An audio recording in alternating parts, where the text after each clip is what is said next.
안녕하세요. 환장 웃쌤의 나합격 환경기능사 8번째 시간입니다.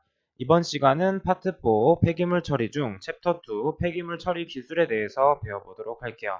첫 번째 중간 처분에 대해서 알아보도록 하겠습니다. 중간 처분 중 소각로는 출제가 많이 되는 부분이기 때문에 반드시 암기를 하고 넘어가시는데 고정상 소각로, 유동상 소각로, 회전로, 화격자, 그리고 다단로 등이 있는데 고정상 소각로는 잘 출제되지가 않고 나머지 4개에 대한 특징들을 한번 보도록 할게요. 두 번째에 있는 유동상 소각로를 먼저 보도록 하겠습니다. 유동상 소각로는 뜨거운 공기를 주입하여 모래를 부상 그리고 가열시켜서 상부에서 폐기물을 주입하여 태우는 방식입니다. 그렇기 때문에 슬러지, 폐유, 폐윤활유 등의 소각에는 탁월한 성능이 필요하며 폐기물은 로에 주입하기 전에 반드시 파쇄를 해야 됩니다. 왜 그러냐면 이것은 모래와 같이 부상시키는 거기 때문에 파쇄를 하지 않으면 이 유동성 소각로에 손상을 입힐 수가 있게 되죠.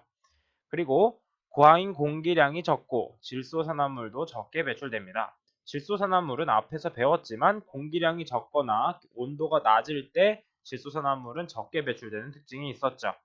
그리고 유독매체의 손실이 커 유지관리비가 많이 소요됩니다. 왜냐하면 유독매체를 같이 넣고 돌리기 때문에 이 제거를 할 때 유독매체가 같이 제거가 되기 때문이죠.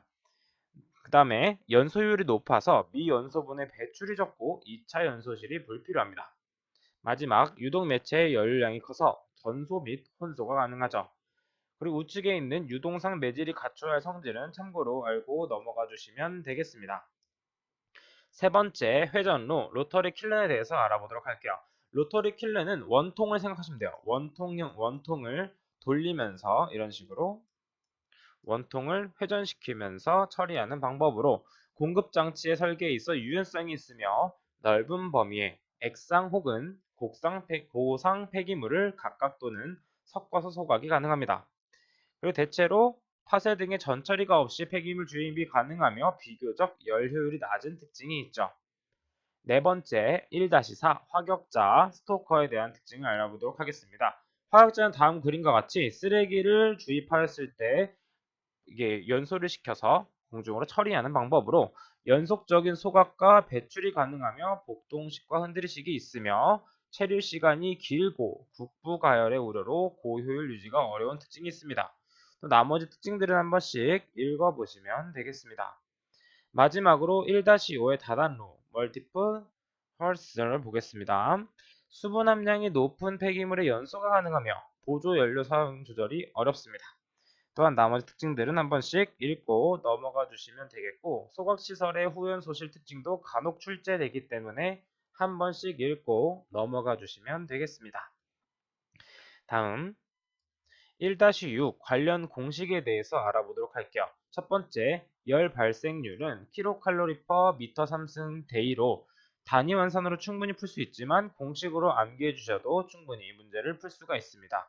따라서 열 발생률은 미터 3승이 밑에 있기 때문에 용적은 아래에 있고 위에 쓰레기 발생량은 kg/day, 저위 발을량은 kcal/kg이기 때문에 kg 단위가 잘리게 돼서 이런 단위가 완성되게 되는 것이죠. 자, 같이 한번 문제를 풀어보도록 할게요. 가로 1.2m, 세로 2m, 높이 12m의 연소실에서 저희 발을량이 12,000kcal/kg인 중류를 1시간에 10kg씩 연소시킨다면 연소실의 열 발생률은 얼마인가? 열 발생률의 단위는 kcal per m 3승 곱하기 hour로 되어 있기 때문에 이때는 day가 아닙니다. 따라서 그대로 대입하게 되면 지금 어떻죠? kcal가 분자로 가야 되기 때문에 저희 발을량을 곱해주고 그리고 시간이 밑으로 나와 있기 때문에 1시간에 10kg, 10kg 여기 적혀 있고 그 다음에 부피 단위가 분모에 있기 때문에 1.22, 11을 곱해준 부분을 분모에 곱해주게 되면 다음과 같은 식이 나오게 되죠.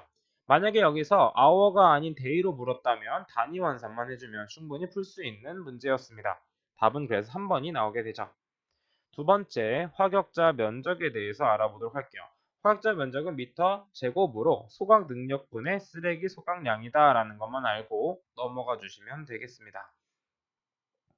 두 번째, 열분해에 대해서 알아보도록 할게요. 열분해란 공기가 부족한 상태에서 폐기물을 연소시켜서 가스, 액체 및 고체 상태의 연료를 생산하는 공정으로 열분해에 의해 생성되는 액체 물질은 식초산, 아세톤, 메탄올 오일 등이 있습니다. 자, 열분해랑 비슷한 연소를 보게 되면 연소는 공기가 즉 산소가 필요한 녀석이고 열분해는 공기가 필요하지 않다는 특징이 있습니다. 참고적으로 알고 계시면 되고 나머지 특징들에 대해서도 한 번씩 읽어보시면 되겠습니다.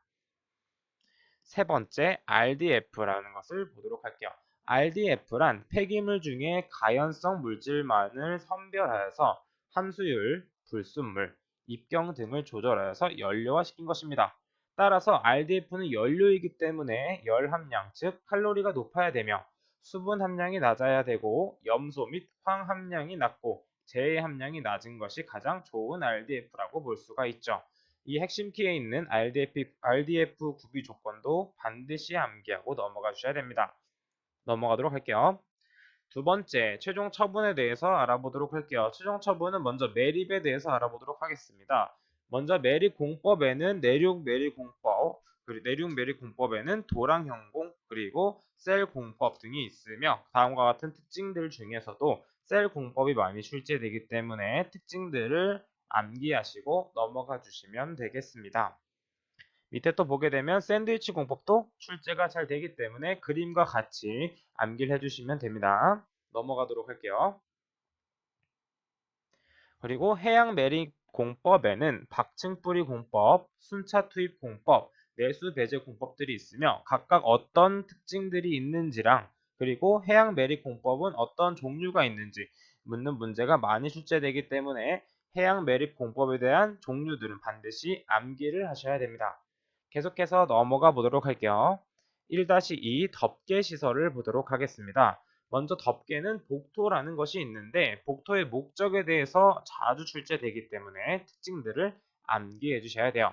먼저 화재 및 폐기물의 비산을 방지하며 유해가스의 이동성을 저하하며 우수 이동 및 침투 방지로 침출수량을 최소화시키고 매립지의 압축 효과에 따른 부둥치마를 최소화하며 악취 발생을 억제하고 해충 및 야생동물의 번식을 방지합니다. 또한 참고적으로 복토제의 구비 조건도 한번 알고 넘어가 주시면 되겠어요.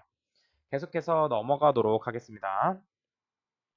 다음 복토의 종류. 복토의 종류는 당일 복토, 중간 복토, 최종 복토로 나누어지며 최종 복토의 두께는 60에서 90cm, 중간 복토는 30cm 이상 두께로 한다라는 것 정도만 알고 넘어가 주시면 되겠어요.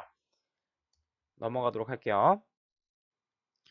1-3 침출수 특성은 간혹 출제되었기 때문에 한 번씩 읽고 넘어가 주시면 되겠습니다. 다음 1-4 차수시설 차수시설 또한 출제가 많이 되었기 때문에 한번 같이 읽어보도록 할게요. 차수시설이란 매립지의 폐기물에 포함된 수분, 매립지에 유입되는 빗물에 의해 발생하는 침출수의 유출 방지와 매립지 내부로의 지하수 유입을 방지하기 위하여 설치하는 것입니다. 종류로는 표면 차수, 연직 차수 등이 있으며 차수제로는 점토, 합성수지 및 고무계 등이 있다는 걸 한번 읽어보시고 넘어가 주시면 되겠습니다. 계속해서 넘어가도록 할게요. 1-5 메리가스 LFG에 대해서 알아보도록 할게요. 별표가 3개인 것만큼 정말 중요하겠죠? 이 메리가스를 공부하기 위해서는 표와 같이 특징들을 외워주시는 게 중요합니다. 먼저 첫 번째 1구역에서는 1구역은 호기성 상태로서 O2가 소모되면서 CO2가 발생하기 시작합니다. 즉 O2가 감소하면서 CO2가 발생하기 시작하죠. 또한 폐기물 내에 수분이 많은 경우에는 반응이 가속화되어 용존산소가 쉽게 고갈되며 2단계 반응에 빨리 도달하게 됩니다. 두 번째를 보게 되면 CO2가 증가하고 N2가 감소하고 수소가스가 나오게 되죠. 이 그림을 생각하면서 특징들을 보도록 할게요. 이 구역에서는 수소가 생성되며 CO2 농도는 급증하게 됩니다. 또한 산소는 고갈되어서 혐기성 조건이 되고 질소가 감소하며 메탄가스는 아직 발생되지 않습니다. 3구역 메탄 생성 축적 단계입니다. 혐기성 단계이며 메탄이 발생하기 시작됩니다. 매립지 내부의 온도가 상승해서 약 55도씨 정도 올라가게 되죠. 혐기성 상태는 온도 상승폭이 크다는 거 알고 계시면 됩니다. 마지막으로 4구역에서는 정상적인 혐기성 단계입니다. 정상적인 혐기성 단계로 메탄과 CO2 함량이 거의 일정하게 돼서 메탄은 55%, CO2는 40% 정도 발생하게 되죠. 각각의 특징들을 생각하면서 개념 잡기를 통해서 문제를 풀어보시면 되겠습니다. 다음 1-6은 읽어봐 주시면 되고, 이번에 고용화 처리에 대해서 알아보도록 할게요. 고용화 처리하는 목적은 폐기물 내에 있는 오염물질의 용해성을 제한하거나 표면적 감소, 폐기물 취급 및 물리적 특성 향상, 오염물질의 독성 감소 등이 있습니다.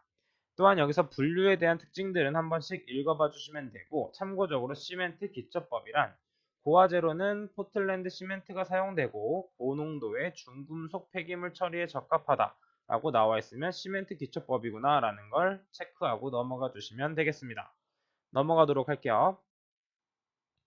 세 번째, 자원화에 대해서 알아보도록 하겠습니다. 첫 번째, 퇴비화, 컴포스팅이라고 되어 있는데 정말 중요한 부분이겠죠. 별표가 세 개 나와 있고 출제도 많이 되었기 때문에 이 특징들을 한 번씩 읽어보시면서 정리해 주시면 됩니다.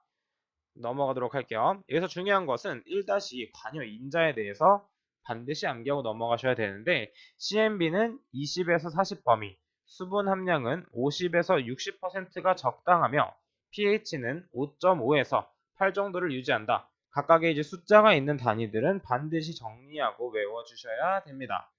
넘어가도록 할게요.